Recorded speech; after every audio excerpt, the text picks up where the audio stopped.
कृष्णाय वयम्। एक बार श्री कृष्ण और बलराम और उनके साथी द्वारका गाय चराते हुए बहुत दूर निकल गए, बहुत दूर निकल गए। ग्रीष्म ऋतु गर्मी का मौसम था, सूर्य का बहुत प्रखर ताप था। श्री कृष्ण पर वृक्ष, श्री कृष्ण पर बादल छतरी का काम कर रहे थे।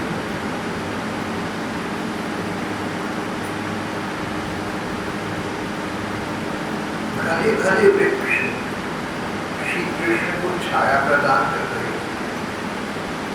श्री कृष्ण ने देखा कि हम द्वारका से इतनी तपती गर्मी में थोड़ी सी राहत पा रहे हैं, तो पेड़ों के नीचे की छाया में जल्दी से पा रहे हैं। सचमुच सहज भाव से ऐसा हुआ या भगवान ने जानबूझकर ये स्थिति उत्पन्न की, बहुत दूर निकल गए, वापस आने में बहुत अधिक समय लगना था। पर वृक्षों की छाया भी थोड़ा प्राण पाती बार श्री कृष्ण चली जा रही थी। तो श्री कृष्ण ने अपने मित्रों से अपने द्वारपालों को संबोधित कर एक छोटा सा प्रवचन सा ले दिया। श्री कृष्ण के साथ उनके द्वारपाल सखा आनंद और उल्लास द्वारा जाया करते थे। एक सखा का नाम अंशु था। अंशु का योग शाब्दिक अर्थ सूर्य, शायद यानी किरण। अंशु शब्द का अर्थ किरण। अंशुमानी, अंशु, श्रीदामा, सुवर, विशाल, ऋषभ, इस प्रकार इन सब ग्वालबालों को श्री कृष्ण उन वृक्षों की छाया में विश्राम करते देखकर उनकी भूमिका बनाकर अपने ग्वालबाल साथियों को धर्म शिक्षा पढ़ाते। जो लोग जैसे भी हैं, अच्छे बुरे, उच्च नीच, सुशिक्षित अशिक्षित, जिन लोगों का भगवान के प्रति भक्ति भाव, अगर भक्ति भाव सच्चा है तो अपने भक्तजनों में कोई न्यूनता हो, कोई कमी हो, तो भगवान स्वयं उस कमी को निकालने की बात करते। ग्वालबाल तो अशिक्षित थे, एक प्रकार की गंवार थे। अधिक से अधिक ज्ञान था तो पंडितों से सुनी गई शास्त्र की बातों का, अपने कोई विशेष ज्ञान नहीं था। गाय चराना, बछड़ी चराना, खेत करना, सींग बजाना, बंसी बजाना, बस इन कामों में लगे रहते थे। उनका समय, ग्वालबालों का समय बहुत सुचारू रूप से, बहुत सुखपूर्वक संपन्न हो रहा था। पर व्यवहार की समझ भी चाहिए, अध्यात्म की समझ भी चाहिए। भगवत प्रेमी को भगवत प्रेम के लक्षण अपने में लाने चाहिए। इस प्रकार की दृष्टिकोण से कदाचित विचार करते हुए श्री कृष्ण ने बार सखाओं से कहा, अरे भाइयों, एक बात तो देखो, हम लोग इतनी तपती धूप में यहाँ बाहर कहाँ निकल रहे हैं। चलो जो भी हुआ, पर देखने की बात तो मित्रों ये है कि इस गर्मी में अगर कहीं राहत हमें मिल रही है तो वृक्षों की छाया से मिल रही है। दोनों ओर लगे ये वृक्ष हमें अपने नीचे अपनी छाया प्रदान कर रहे हैं, उससे हमें राहत मिली। वृक्ष भाग्यवान। जिस व्यक्ति को दूसरों को राहत पहुंचाने का अवसर मिलता है वो भाग्यवान है। सबको नहीं मिलता। किसी सुपात्र को दूसरों का भला करने का विचार आता है। इसके लिए अच्छे संस्कार चाहिए। नहीं तो साधारण लोग कहेंगे भाई हमें क्या पता, ये दुनिया तो ऐसी चल रही है, हमने क्या करना, चलो चलने को ऐसा तब तक करेंगे, किसका करेंगे। बात समाप्त आदमी पर श्री कृष्ण कहने लगे इस प्रकार के लोग सौभाग्यशाली हैं जिनको दूसरों की सेवा का, दूसरों की सहायता का अवसर देने, दूसरों को राहत देने का, दूसरों को विश्राम देने का अवकाश प्राप्त करो और ऐसा करें। ये व्यक्ति बड़ी भाग्यवान है। धूप में तपते अनजान लोगों को ये राहत पहुंचा रहे हैं। इनका सारा जीवन केवल दूसरों की भलाई के लिए ही है। ये स्वयं तो हवा के झोंके खा रहे हैं, धूप सह रहे हैं और कभी वर्षा और कभी पाला इन पर पड़ रहा है। अपने आप से कितने कितने कष्ट सहन कर रहे हैं, कितने कितने दुख सहन कर रहे हैं, पर उस सबको नागवार करके, उन सबको दरगुजर करके, उनकी उपेक्षा करके बस ये तो इतना कर रहे हैं कि जो इनकी छाया में आ गया उसको विश्राम दे दिया। अपने आप तब की धूप में तप रही है, पर अन्य लोगों को, राहगुजरों को, यात्रियों को, जिनका कोई डेरा नहीं है, जिनका कोई कब्जा नहीं है, उनको ये अपनी छाया प्रदान कर रही है। मानो कह रहे हैं कि भले ही हम पर धूप पड़े, हम गर्मी और लू लपट में रहें, लेकिन कम से कम हमारी पास वालों को तो ये न सहन करना पड़े। स्वयं कष्ट सहकर दूसरों को कष्ट मुक्त करने का प्रयत्न करना, ये महापुरुष का लक्षण, ये भगवत जन का लक्षण, भगवत भक्त का लक्षण। जानबूझकर, जानते बूझते स्वयं कष्ट उठाना, स्वयं कष्ट सहना और उस कष्ट का रोना न करना, उसकी कोई गुनाह नहीं, उसका कोई उपादन नहीं, किसी से विश्वास है। और वृक्षों की भांति न किसी से आशा रखना, बदले अपेक्षा, न मुंह से कुछ बोलना।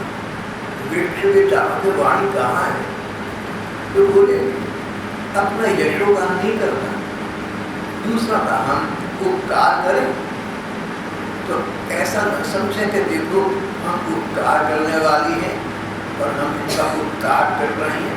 इस प्रकार का अहम भाव अपने मन में न बनाने देना। यहाँ पर हमारे धर्म एक कारण बताते हैं, क्यों न बनाने देना। क्या ये सच्चाई नहीं है? क्या आप उपकार करके दूसरे को दे रहे हैं? तो अगर आप ऐसा मानते हैं तो आप सत्य का ही दिग्दर्शन कर रहे हैं। इस पर किसी को क्या आपत्ति है? इसका उत्तर हमारी धर्म ग्रंथ देती है, हमारी महात्मा। जिस व्यक्ति को सुख मिलता है या जिस व्यक्ति को दुख मिलता है, आपको जीवन में कभी सुख मिलते हैं, कभी दुख मिलते हैं। व्यक्ति को जितने सुख दुख मिलते हैं, देने वाला बालक कोई बन जाए, देने वाला निमित्त कोई हो जाए, ये फिर से कर्मों का फल। ये तो मिलना ही था। ये न होता तो कोई दूसरा गम होना था। मैं तो वो शहर हूँ जिसे हर हाल में बस रोना था। एक निराश गायक, एक निराश प्रेमी अपने दुर्भाग्य को रुका हुआ कह रहा है,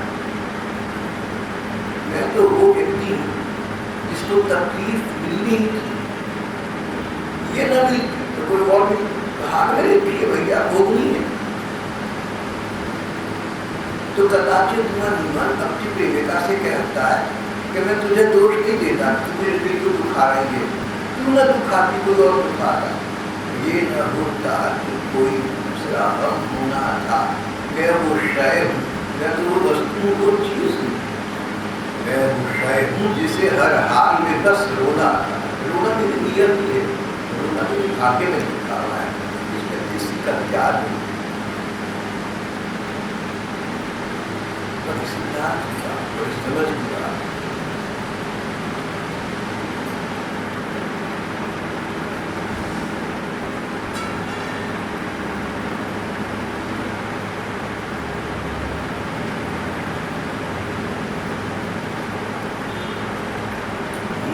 दुनिया से शिकायत है, न किस्मत से गिरा।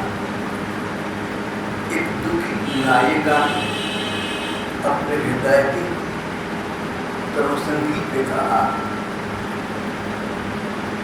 न मुझे दुनिया से शिकायत है, न किस्मत से गिरा। न तो मुझे संसार से शिकायत है कि इसने मुझे दुख दी, और न मुझे भाग्य से शिकायत है। ये नायिका तो दूसरे नायक से एक पग आगे बढ़ गई। इसने कहा मेरा भाग्य है, मिलती जुलती बात, पर दूसरे शब्दों में हमारी ये नायिका कहती है कि अगर भाग्य से मुझे कष्ट मिला है तो भाग्य तो मेरा अपना बनाया हुआ है, मेरे कर्म है। भाग्य का मुझे क्या दोष? भाग्य मेरे सिर पर सर हो गया था, भाग्य किसी मेरे पर आरोपित थोड़ा किया है, मेरा अपना बनाया भाग्य है। मैंने ऐसी चीज बनाई, मैंने ऐसी रचना की, मैंने ऐसा निर्माण किया जो आज मेरे सिर पर सवार है। इसमें भाग्य का क्या दोष? बेचारी भाग्य को बनाया तो मैंने, अब जो भाग्य को मुझे भाग्य से कुछ नहीं कहा। मुझको दुनिया से शिकायत किस्मत से गिरा।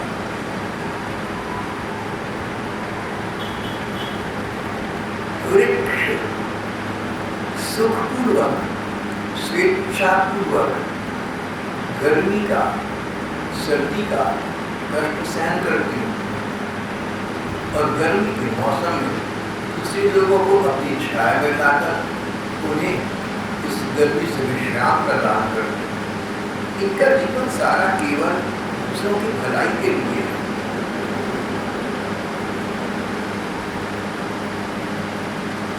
स्वयं तो वर्षा, पाला, हवा के झोंके सब सहन करती, परंतु प्रसन्न मन से हम लोगों की इन्हीं वस्तुओं से रक्षा होती।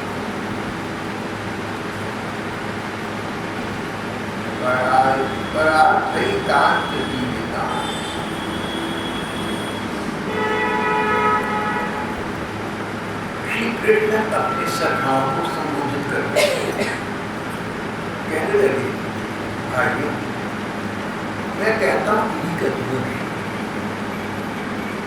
कोई कुछ कहे, कहने वाले प्रकार प्रकार की बातें कहेंगे, अपने तर्क में प्रकार प्रकार की युक्तियां प्रदान करेंगे। सुखने पर मेरी बात मानो, तो मेरे मन की बात तो तुमसे कह रहा हूं। इन वृक्षों का जीवन सर्वश्रेष्ठ है। अहो ये शाम परम जन्म सर्व प्राण अहो ये शाम परम जन्म सर्व प्राणियों का जीवन। इनका जीवन सबसे श्रेष्ठ है। इनके द्वारा सब प्राणियों को सहारा मिलता है। इनका जीवन निर्वाह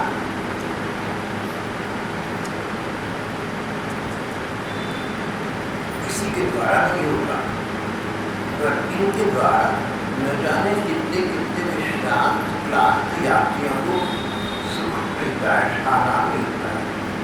इतना ही नहीं, इन वृक्षों का अंग अंग, इन वृक्षों का अंश अंश, इन वृक्षों से उत्पन्न अन्य वस्तु में सभी कुछ तो दूसरों के भले के लिए। वृक्ष के पत्ते सबके काम आते, पत्ते काम आते, फूल वृक्ष काम आते, फल, छाया, वृक्ष की जड़, छाल, वृक्ष की लकड़ी, वृक्ष गंध, गुण, राख, कोयला, अंकुर और गोबरों से भी सभी लोगों की काम करते हैं। प्यारे मित्रों, संसार में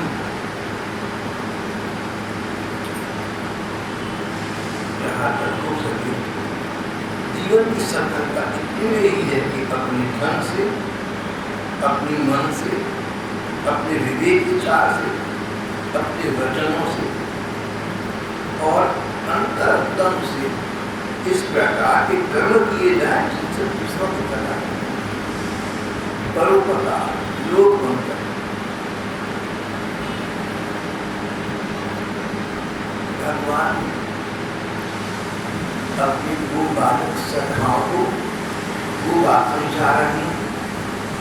सदमा के जीवन में है, पर और बढ़ती जाए।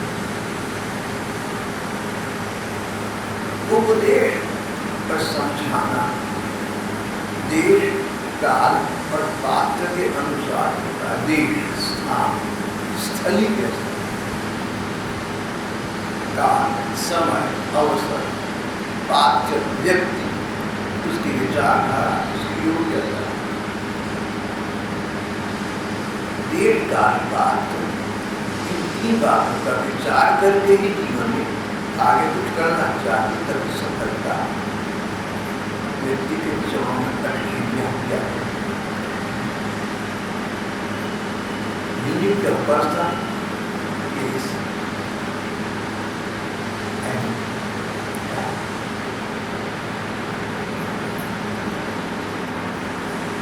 भगवान ने इन बाल बालों को जो समझाई बात, जो उपदेश दिया, वो वही है जो इन रूप सदमा के पात्रता के अनुसार है।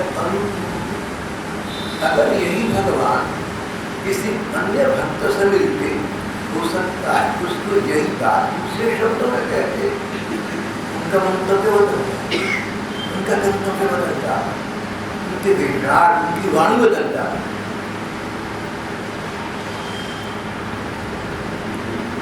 सखाओं को भगवान ने ये उपदेश दिया। ये सखा गृहस्थ में थे, गृहस्थ के सुख भोग रहे थे, बच्चे थे, लिप्त थे गृहस्थ में, और आगे जिन्होंने गृहस्थ जीवन कदाचित यापन करना। गोपिकाएं भगवान की सखा और भगवान की सखियां गोपिकाएं, लगभग इन्हीं की छोटी उम्र की बालिकाएं। उनको भगवान कभी ना कहते थे कि वो परोपकार करना सबसे बड़ा धर्म।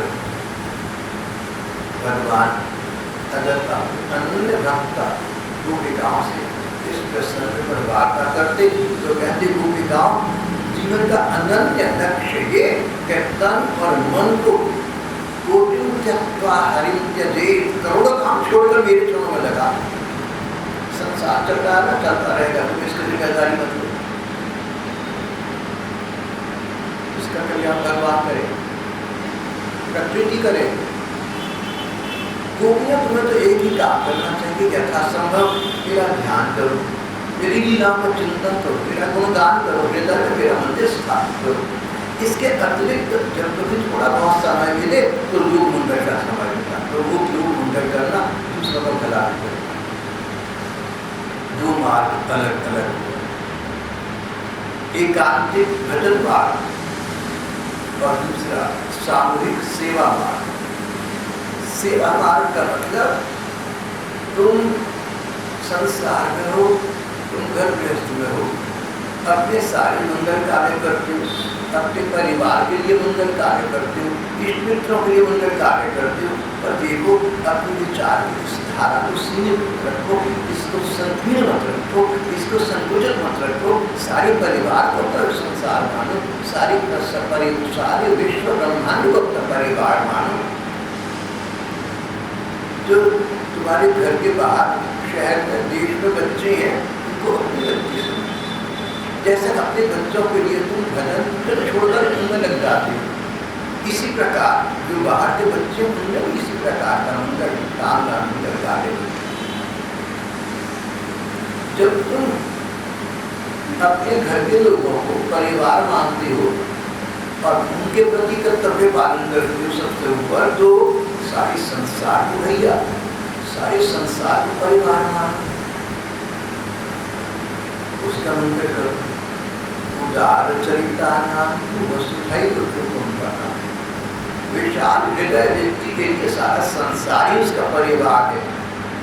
अब घर के काम करो, घर के दायित्व वहन करो, आसपास के लोगों का ध्यान रखो। इसके अतिरिक्त जो समय मिले उसको भगवान के भजन में बिताओ, उसमें एकांतिक चिंतन करो, नाम का जप करो, रूप का ध्यान करो, लीला का चिंतन करो, गुणगान करो, कथा कहो, सुनाओ। संसार में तो लगे रहना, सो तो कर्म ही ऐसा है, समय ही ऐसा, स्थिति ही ऐसी, पर इसके अतिरिक्त जो समय बचे उसको भगवान। अगर तुम अपने मन को, अगर तुम अपने तन को, अगर तुम अपने धन को अपने परिवार में लगाते हो तो ये तुम्हारा संकोच हो गया, ये तो तुम्हारी बहुत संकीर्णता की धारणा हो गई, बहुत तंग दी हो गई। भैया दरिया देवी से काम तो सारी दिया तुम्हारा घर। हाँ, समय बचे तो भगवान के ध्यान चिंतन करो और परिवार का, संसार का सेवा कार्य करो। तो ये समझना कि भगवान की प्रसन्नता के लिए कर रही, इस भगवान की प्रसन्नता के लिए कर रहा हूँ, इस विचार की धारा से मैं अंतर से भगवान की प्राप्त स्नेह कर्मण्य अभिनता संसिद्धिं करते अपने अपने कर्तव्य को भगवान की आज्ञा मानकर सीमित करता हुआ व्यक्ति भगवान की प्राप्ति करता है। ये तो आपसे मैंने अभी कहा, ये सेवा मार्ग है, दूसरों की सेवा इष्ट करना का। समय मिले तो एकांतिक चिंतन भगवान।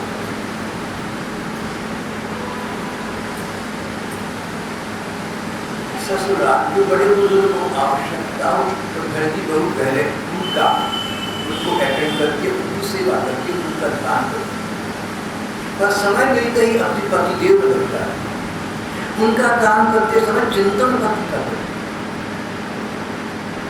तो जो लोग इस मार्ग में होने चाहिए, संसार के काम करते समय, परिवार के काम करते चिंतन पति का करें, प्रतीक्षा करें कि उन झमेलों से अवकाश मिले तो अपने पति, अपने परम पति भगवान के चिंतन की सेवा में होता है।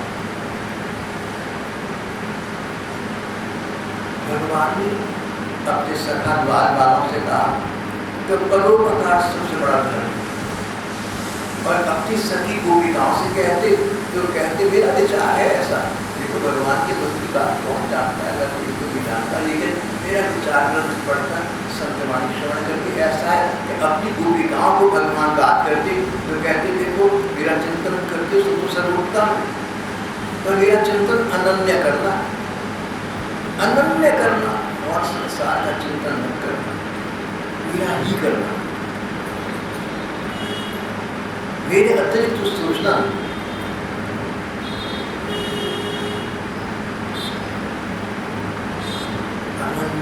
चिंतयन्तु मां वीजना तद्वास्ते तेषां सततयुक्तानां योगक्षेमं वहाम्यहम्।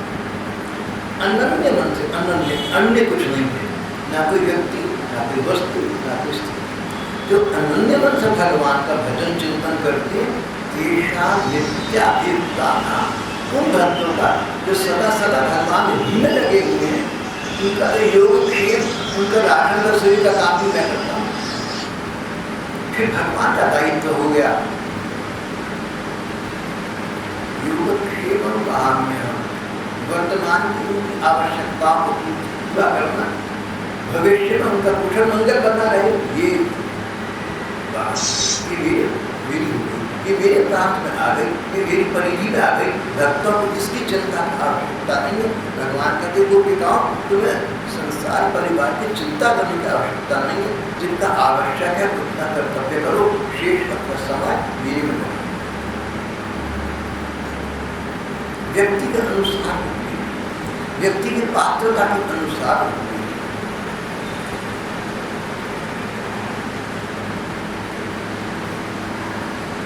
मेरे प्यारे मित्रों, संसार में कहानी तो बहुत है, पर उनके जीवन की सफलता इतनी नहीं है कि जहाँ तक हो सके धन से दूसरों को भला करे, तो वचन से वाणी से दूसरों को भला करे, अंतरतम से दूसरों को भला करे, विचार से भी मन में विचार आए तो दूसरों के भलों की आए। कैसे कर्म किए जाए जिनमें दूसरों की भलाई हो। सफल जीवन की सफलता के लिए तो दो मार्ग हो गए।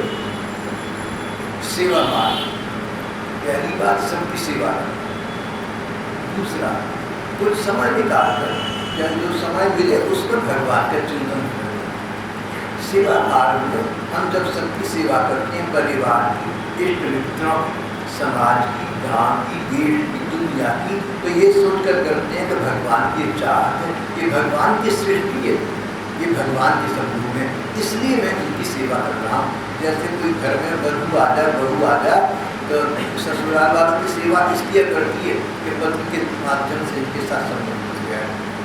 तो संसार के साथ भगवान का संबंध बनाकर संसार की सेवा में उपकार में लगे रहते हैं। ये तो सर्वोत्तम कार्य।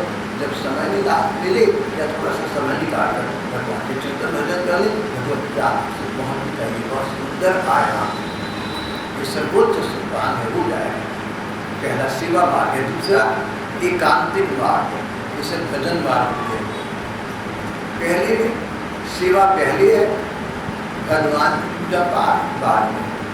एकांत मार्ग में भगवान का चिंतन पहले है, सेवा बाद में।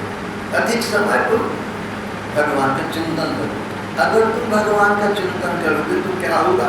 भगवान के चिंतन करने से तुम्हारे मन से, तुम्हारे तन से किस प्रकार के कीटाणु बाहर निकलेंगे, ऐसे जन स्वास्थ्य फैलेंगे जिससे अशांत लोगों को अनजाने में शांति प्राप्त हो जाए।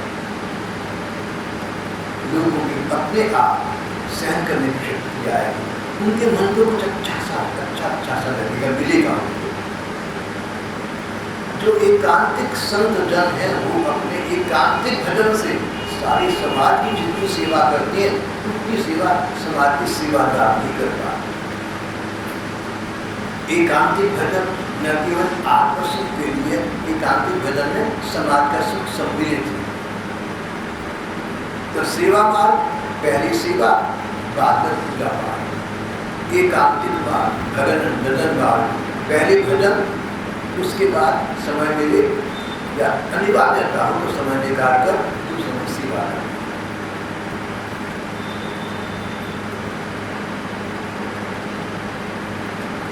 दोनों ओर के वृक्ष नई कोपरों, वृक्षों, फल फूलों और पत्तों से लग रहे थे।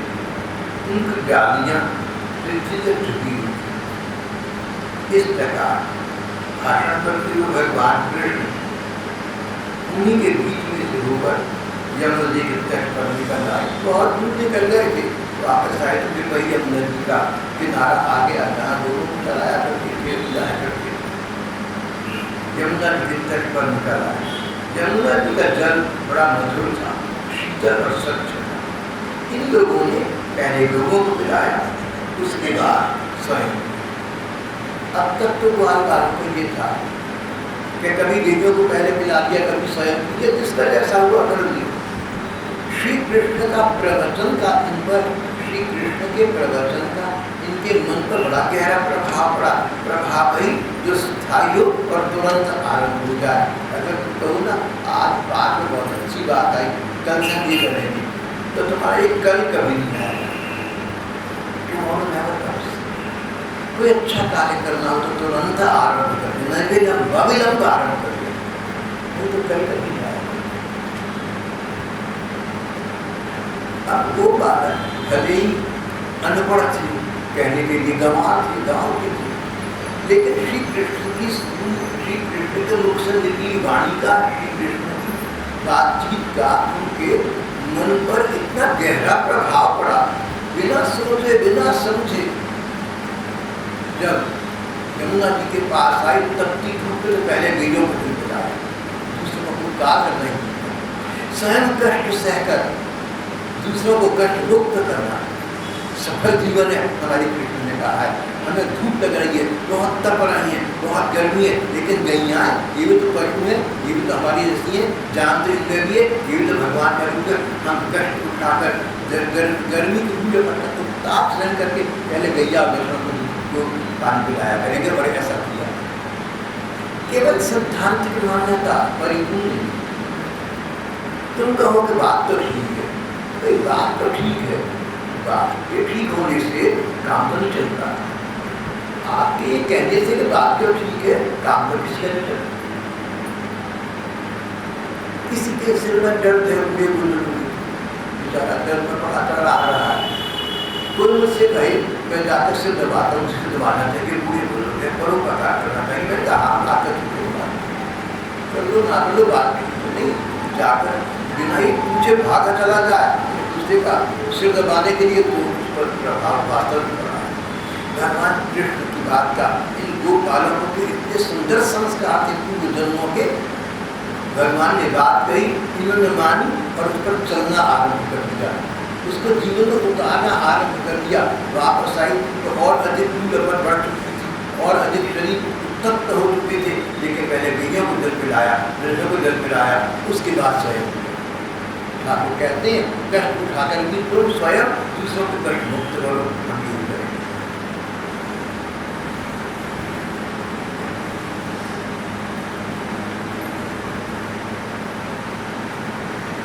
पर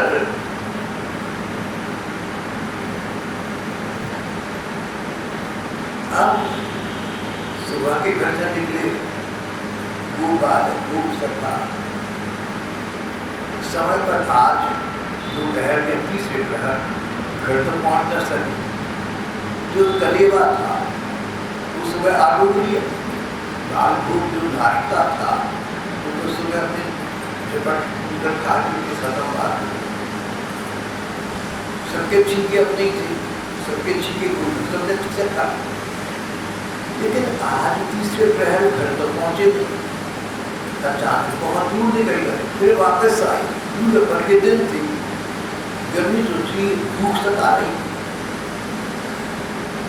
तो श्री कृष्ण से बलराम जी से बोले, भाई तो तुम्हारी बात तो बहुत अच्छी है, देखो हमने गईयों को पहले पानी पिला दिया, बाद में दिया, हमने तुम्हारी बात को माना, ये तो तुम्हारे सामने आ गया। अब अगली बात, हमें अपने को बहुत भूख लग रही, हमारा कुछ प्रबंध करो। ये एकदम श्री कृष्ण का कहना है, जो लोग किसी सिद्धांत को, इस नियम को केवल सुनते नहीं, जीवन उतारते हैं तुरंत, उनको उसका शुभ फल प्राप्त होता है। उनकी भगवान तुरंत सहायता करते हैं। भगवान ने उनको भूखा मुक्त करने का, मुक्त करने का उपाय किया, वो प्रसन्न होकर